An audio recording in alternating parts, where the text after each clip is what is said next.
What's up? I was just out here about to smoke a bowl. And usually when I come out here to smoke a pipe, I'll watch pipe smoking videos. And lately I've been thinking a lot about the old times, making videos, and it seems like forever ago. But it also seems like just yesterday, sometime in some ways. Just thinking about everybody that used to make videos but have taken their channel down or deleted all their videos.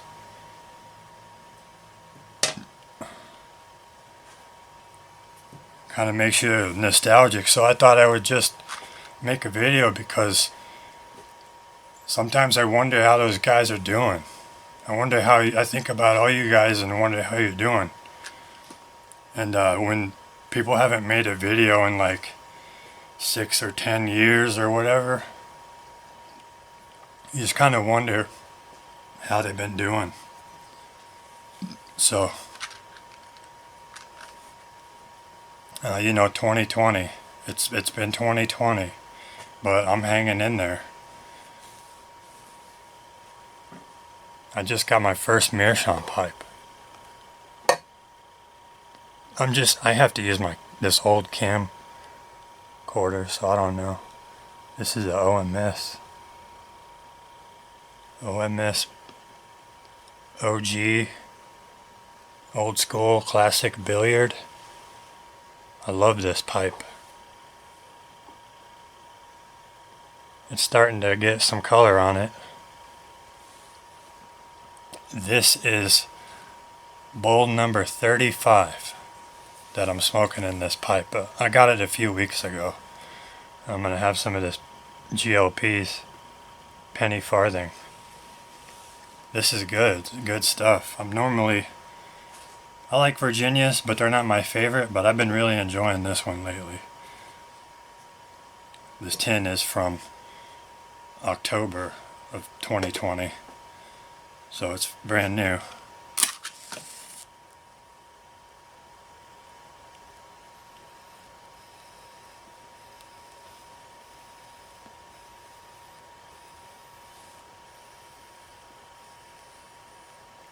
It lights pretty easy, I'll tell you that. This is a shag cut. Red and bright Virginia with, I believe it's dark fired, and Perique. Almost anything with dark fired and Perique I've really been enjoying lately. Fire cured dark Kentucky and Louisiana Perique. Yep, it's really good. And I used to be really bad about opening tins. I didn't like opening tins because I had tobacco already open in a bunch of mason jars. I had a bunch of them already open. And I would feel like I needed to smoke through all of that before I should open a new tin. But life's too short. I'm not going to smoke through all of those. I want to try stuff. And I'll show you a bunch of them that I opened recently that I've been really liking.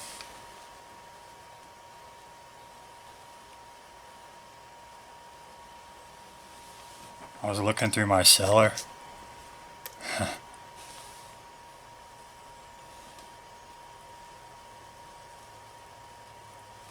I have a bunch of tins I bought when I first started smoking a pipe.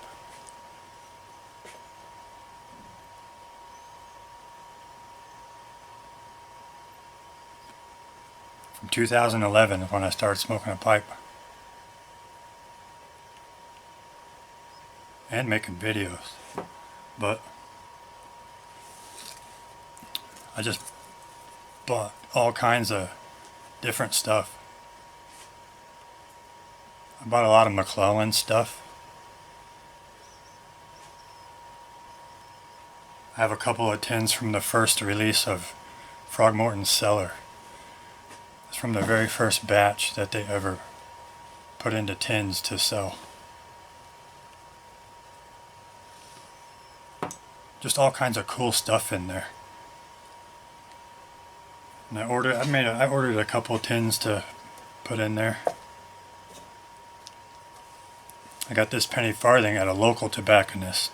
Speaking of which, if you have a local tobacconist that carries Cornell and Deal products, go see if they have some Cornell and Deal House Reserve. This is a Cavendish, Burley, and Virginia Flake, and it's a brick and mortar exclusive. You won't find it online. There was nothing said about this. Nothing, as far as I can tell, was said prior to the release that it was even going to be a thing.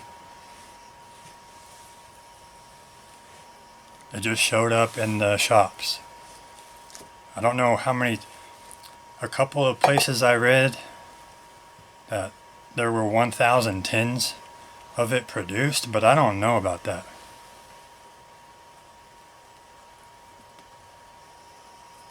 This was blended to, it's a tribute to the dedicated brick and mortar tobacconists.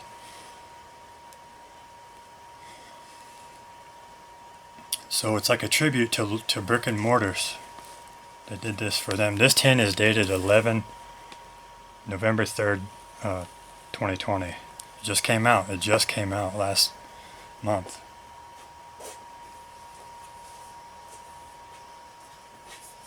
A 1,000 tins seems like,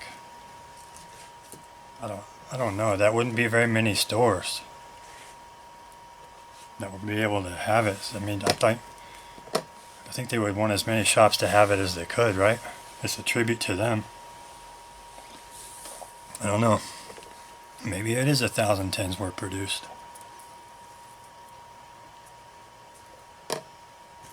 Another one that's kind of similar, or in the same category as this penny farthing, is the Savinelli Doblone d'Oro. This is also a Virginia. This one also has Burley, and it also has dark fired Kenyan leaf and Perique.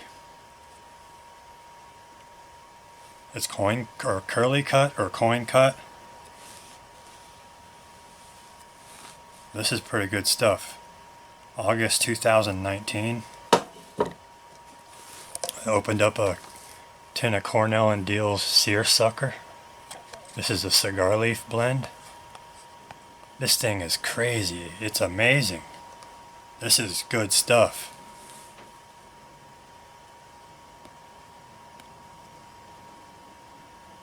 A spicy blend of cigar leaf and other choice tobaccos.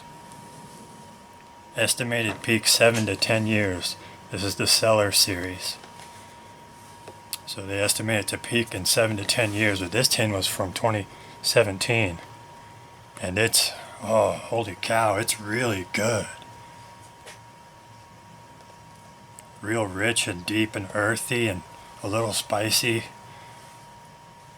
It's not super cigar-y, it's just really nice. I cracked that one, I've really been liking that. Got a few tins of old St. Bruno. I really love St. Bruno. Flake or ready rubbed. Classic Virginia dark fired. And in the tin it kind of smells very fruity and florally. Floral. But it's a real light. It also smells kind of like really vinegar based barbecue sauce. That's really good stuff.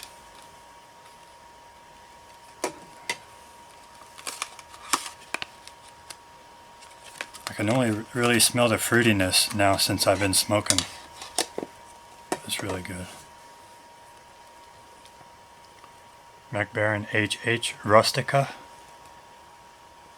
from February of 2020. I guess this is probably the only date. It was a limited edition. tin number 2350 of 7,100 tins that they produce. This tobacco is really good. I really like the smoke. I like the flavor and everything, but it's really super strong. It's so strong. It's up there in nicotine strength with Samuel Gawith Brown number 4 Kendall Twist to me, and Black Double X, and like really super powerful plug tobaccos.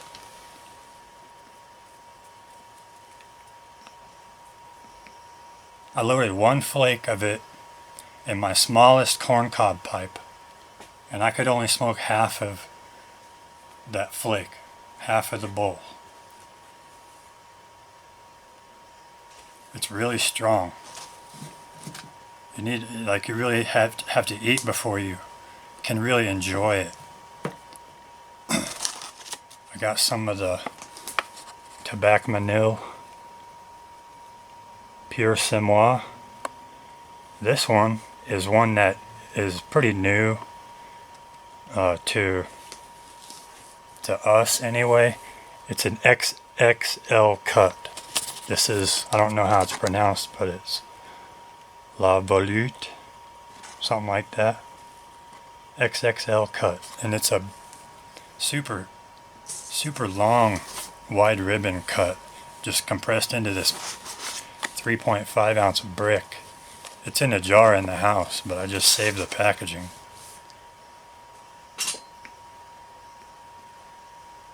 That stuff comes very, it's completely dry. It's crisp, it's crunchy dry.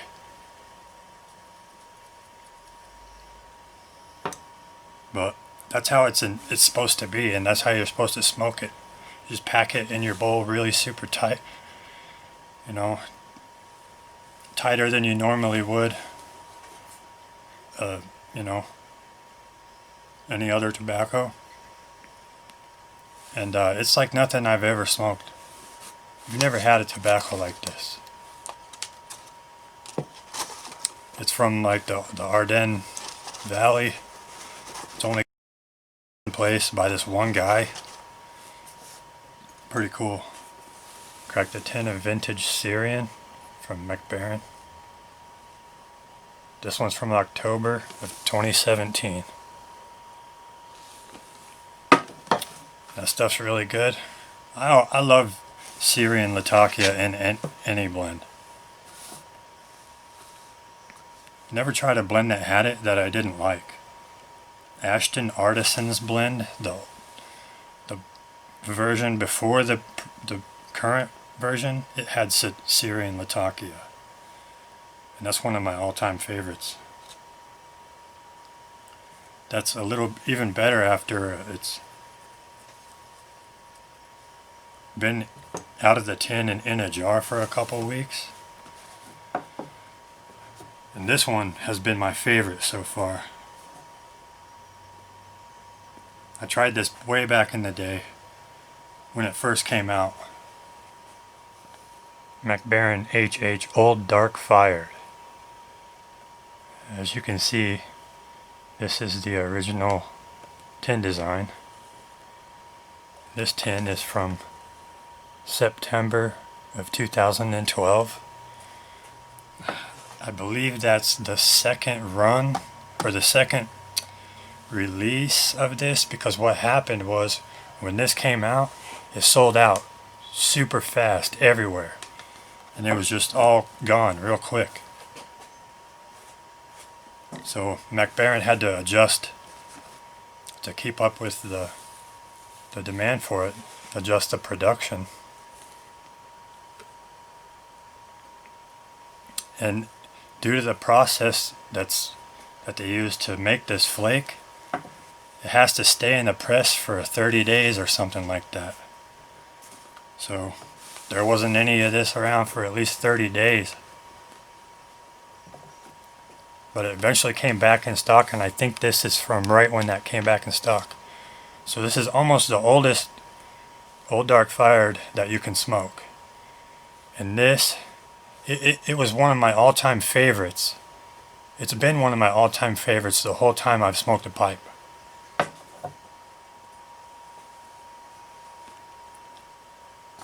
And this is amazing. Old Dark Fired, that is 8 years old. It's Old Dark Fired, but when Old Dark Fired, I love when it's fresh too. It's much more bold when it's fresh, but this is like old man fired, like old man laid back and chill fired. His fighting days are over, but he's still cool, you know. It's amazing. I put it in a jar. It was really, this tin was very rusted. This one was the worst one I've seen of any of mine. So the paper looks okay. And this is not oil from the tobacco. That's from rust. But the tobacco was just fine. There was a little bit of plume on it. It was maybe a little bit darker. It kind of, when you rub it out, it looks like it has frost on it. Not necessarily like sugar crystal-y. The only way I can really describe it is it kind of looks faded. But it's just like a light dusting, like if somebody dusted just a light little bit of talcum powder, and it just looks a little bit hazy. Here's the corners of the tin. This camera, I don't know about this camera. And then the inside's pretty rusty.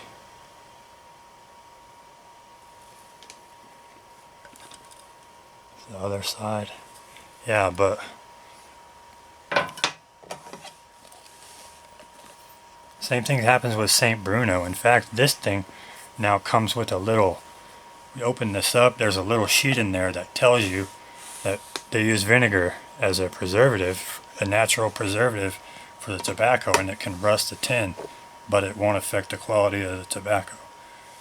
It's paraphrasing, of course, but that's maybe what's happening here.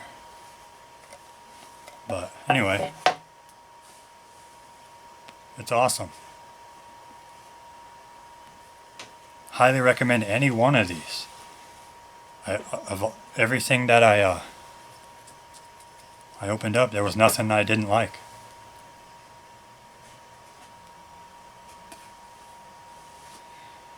Anyway, I'm just out here chilling. Just watching you, smoking pipes with you guys. And watching videos.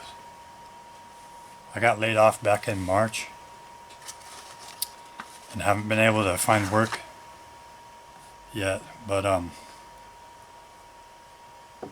was hoping to find something soon. Unemployment's been enough to pay the bills for me. I know there's a lot of people struggling, and this year kind of sucks for a lot of people. But I just hope you guys are doing good. Let me know what's going on. I got an old 1997 Christmas cheer that I think I better open. It's that one I showed in one of my videos. It's all bulged up and looks like it's about to blow. I'm not like a major fan of just the straight red Virginia, those really powerful ones that are in Christmas cheer. I like to smoke it from time to time and I enjoy it, but it's not really my favorite thing. So if any of you guys really like super old 23, 24-year-old types of super red Virginias, maybe I could send out a few samples and send a few bowls to a few people if you want. I don't know, just get at me in the comments, I guess. I'm gonna finish my bowl. Hope you guys are doing well. I guess we'll see you when we see you. I don't know. You know what I mean? You never know, like when you don't plan on, oh, I'm going to quit making videos. It just kind of, you just kind of stop doing it and you just kind of get busy doing something else. And that's how it goes. But hopefully we'll talk to you guys again soon. Take care. See you later.